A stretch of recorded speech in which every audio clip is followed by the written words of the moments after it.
Hang in there, folks. 6:37 is our time on WMCA. I'm Maxine Schnall, and we're going to have fun from here on in. Every Saturday and Sunday night, you have a date with Maxine. I promise you I will not be a dominatrix to either men or women. This is an open kind of show, and we enjoy a free exchange of ideas. We may disagree, but we're having a very open and honest discussion about the facts of life. And in the next hour, I do want to tell you that Roy Innes of the Congress for Racial Equality joins us. We'll be talking about such matters as Al Sharpton's treatment of the Tawana Brawley case and many other things. So do stay with us as we rock and roll on this Saturday night. Let's get back to the phone lines and talk to Millie. Millie, you're live on WMCA. Hi. Yes, I happened to catch that show she was on. Uh-huh. And I'd like to know how a woman could sit for 1 hour and get abused the way she did without getting paid for it. Mm-hmm. Now, can I answer? Sure.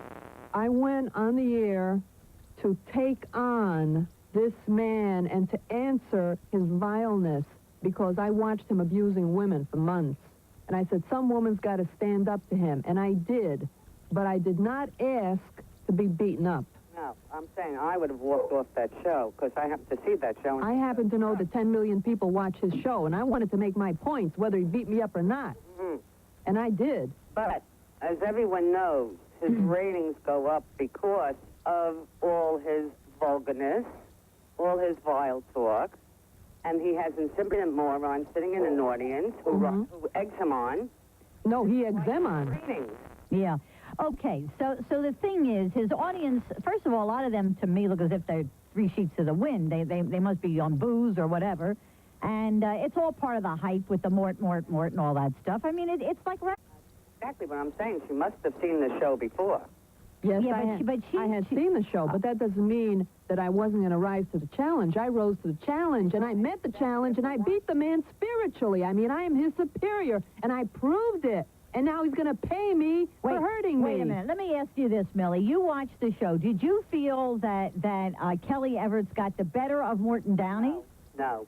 I don't think anybody really gets the better of him.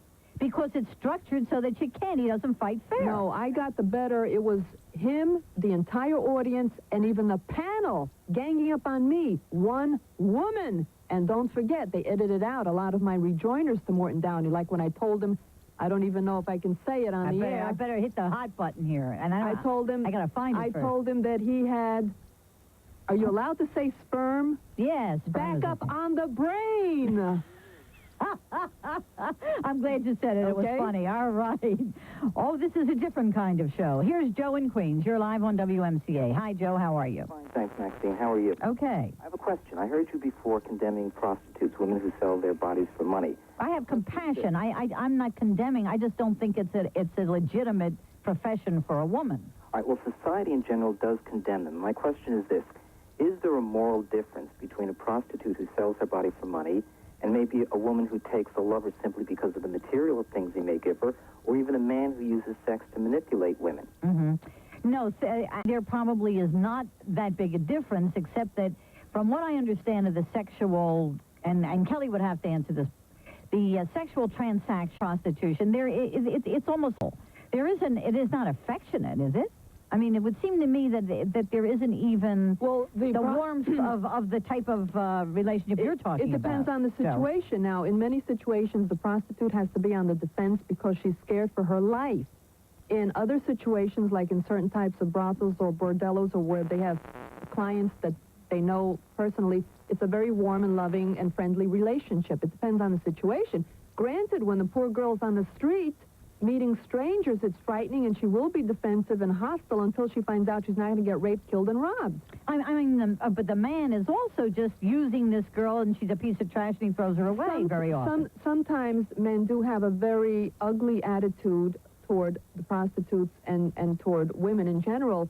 But, however, I mean, it's still a service. People want something, and they want it, period. That doesn't mean that they have to have a real relationship because they just want a service. And that's all it is. Well, I think you're right, Joe, that there are many forms of prostitution, and not only sexual forms of prostitution, but there's other kinds of commercial prostitution. Somebody does shoddy work just to get the job and milk a company for the money. There are real estate developers who rape the public, and people who have apartment buildings who gouge the public, and that's a form of of prostitution in a way. I mean, there's all kinds of prostitution. I have to agree with you that I don't think the little hooker on the street is the only person in our culture who's engaged in prostitution. Well, not to beat it to death, but let me give you one more example. Let's assume we take a perfectly respectable young woman who finds a young man she likes and they start to, let's say, go steady. It's more or less expected that the young man is going to take her out, and if she really feels something for him, she may have sex with him. But let's assume there comes a point when the young man decides he's just not going to spend any more money on her. Isn't there a tendency on the part of the woman then to withdraw, or to say, well, if he's not going to take me out, if he's not going to treat me right, I'm not going to be in love with him? Isn't there always that sort of sense that sex is not just for the mutual gratification sexually, but isn't there, in many ways in our society, a feeling that sex is something that I give to get something else back? Well, let me ask you something, Joe. Doesn't the man also have expectations of the woman? I mean, he is not, I hope, only taking her out so he can get laid, in Kelly's very felicitous phrase. I think he's also taking her out so that he can get nurturing and emotional support, and he has somebody he can talk to, and he can unburden himself in ways that he can't do with a man. So, and if she stopped giving him that, maybe he wouldn't be interested in her either. No, my example was not meant to single out women and condemn them. What I'm saying is, assuming that, there are, I'm sure, a few men, perhaps not many, who would simply go out with a woman to see what they could get from her. There are a lot. There are a lot of men who only take a woman out, and if they get what they want from her sexually, they're history. Well, I was being facetious. I'm a saint. I wouldn't know anything about it. Oh, there's still some saints left out. See, I think it works both ways. I think both the sexes manipulate each other for what they feel they want from the other person. I have to say this in defense of women who like good things and like royal treatment and like to be gifted with beautiful gifts. If that is a measure, and it's only one measure of a man's affection for a woman, is he wants to give her beautiful things, hey, why not? What's wrong with that? That's my point. I'm not saying that there's anything wrong with it. What I question, though, is that on the one hand, a prostitute who is perhaps a bit more commercial about it is roundly condemned by our society, but in many ways, in the little things where we are, in essence, commercial ourselves, people don't really criticize it. In fact, there's really very little said about it at all. Is it a question of a difference in kind or merely a difference in degree? And if it's a difference in degree, should we be singling out prostitutes for such condemnation? No, because now we're only haggling over price. Joe, I thank you. That was a wonderful comment, by the way, and I really appreciated hearing from you. Call me again. It was a pleasure. Thank you, and good luck, Kelly. Thank you very much. Bye. A wonderful Bye-bye man. now. Wonderful He's man. terrific. I really like that guy. I got to meet that guy. 6:40. Hey, maybe we'll make a marriage here yet. We'll get her out of celibacy. I am sworn to making... Hey, I'm looking for the guy. 10.5 years is enough. Joe, call back I'm off ready. the air. I'm ready. I think she's ready tonight. Tonight is the night. We're going to have an orgy after this, Maxine. You and your staff. What an You got some opening night. good-looking young guys here. This is my opening night, and I really mean opening.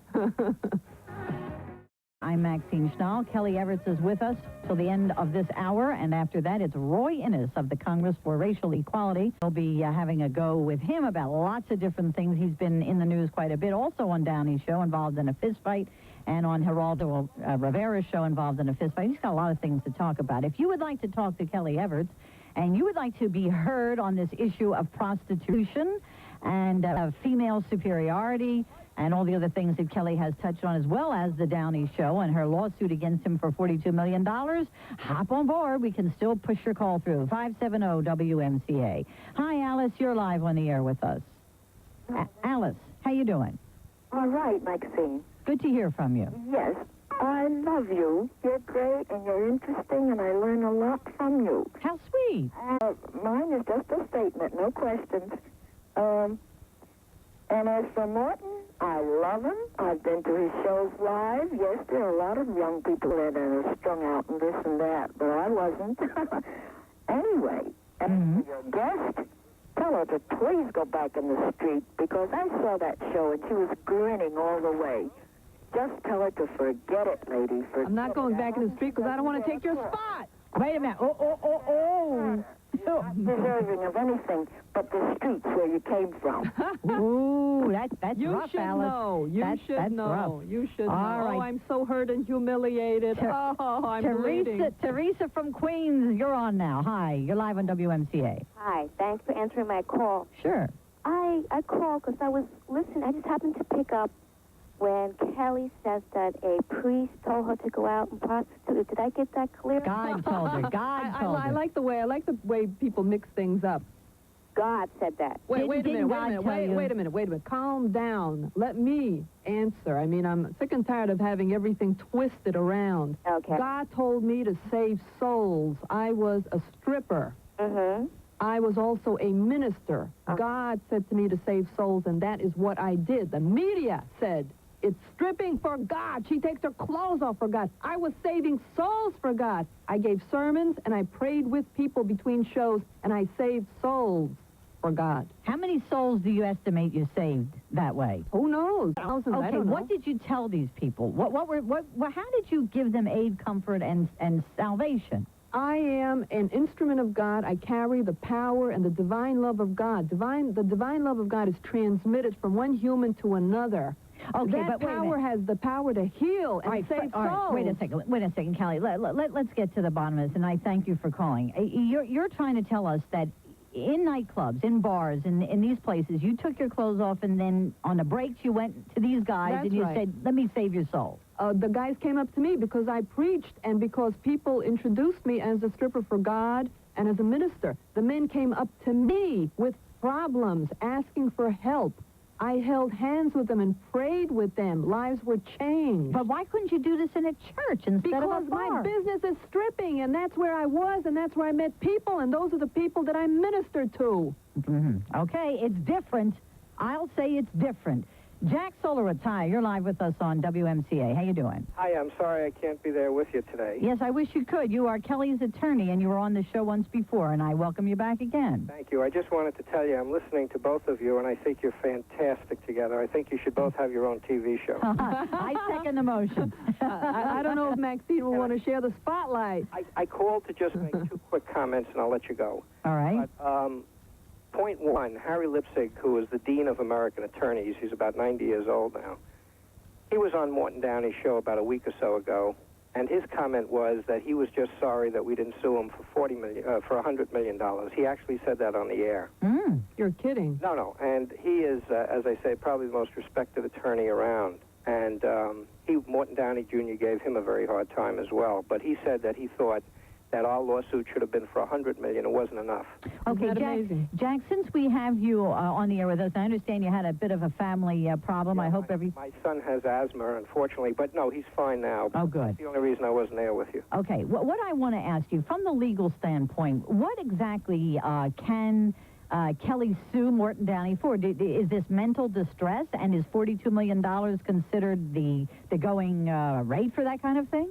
Well, let me say, we're suing for two kinds of damages, and I'll make it very short and sweet. The first kind is called compensatory. Compensatory is your out-of-pocket money, your pain and suffering, your humiliation, your degradation. However, the second part, and of course the jury measures how much that first part should be, but the second part is the big money. The second part is punitive damages. Punitive damages are strictly punishment damages, punishing the defendant for his malicious behavior. Now, let me just give you a quick example. The case that comes to mind, most illustrative of that, occurred during the 50s when the world-famous lawyer Louis Nizer represented Quentin Reynolds against Westbrook Pegler in the old Journal American. And the jury came back and after a 4-month trial and awarded $1 compensatory damage because the guy continued as a broadcaster and he didn't lose his employment. And they hit him for $7 million punitive. Journal American couldn't pay it. They had to go out of business. You see, you can't be insured for punitive damages.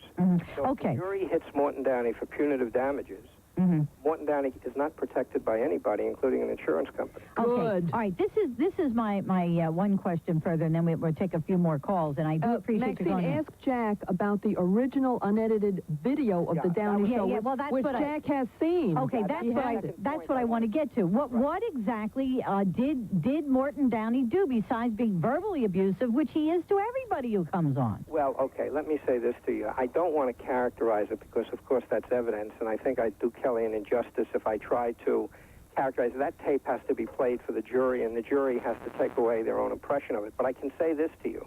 That tape is illustrative of everything we said in the complaint. That tape not only exacerbates every action he did on the unedited version, but it includes a number of other assaults and vituperation that the editors saw fit to, they probably thought it was a little too extreme. It completely corroborates our case, supports it, and probably enlarges it. Okay. Well, Jack, I thank you very much for coming on. It was really good hearing from you again. Thank you, and I think you're both great. Thanks a lot. Thank you, Jack. I think you're great, too. Bye-bye. 6:55, our time on WMCA with Maxine Schnall and our guest, Kelly Everts. Oh, yeah, we're here again. 6:57 on WMCA, and boy, the time has flown. We'll give Morris a quick chance here on the air. Morris, you're live from the Bronx on WMCA. Hello. Yeah, hi, Morris. I happened to listen to your show, and I happened to see that Morton Downey show, and I'm for Telly. Thank you. First of all, I think prostitution should be legalized. There are people who will not go out with, their fellows who don't go out with women, but they will go to a prostitute, and I know one of them. And also, you take these women that go out with married men. Are they doing any better than she is? There's no difference. Morris, do you use prostitutes? Pardon? Do you use prostitutes? No. I had a divorce about 20 years ago, and I went with women.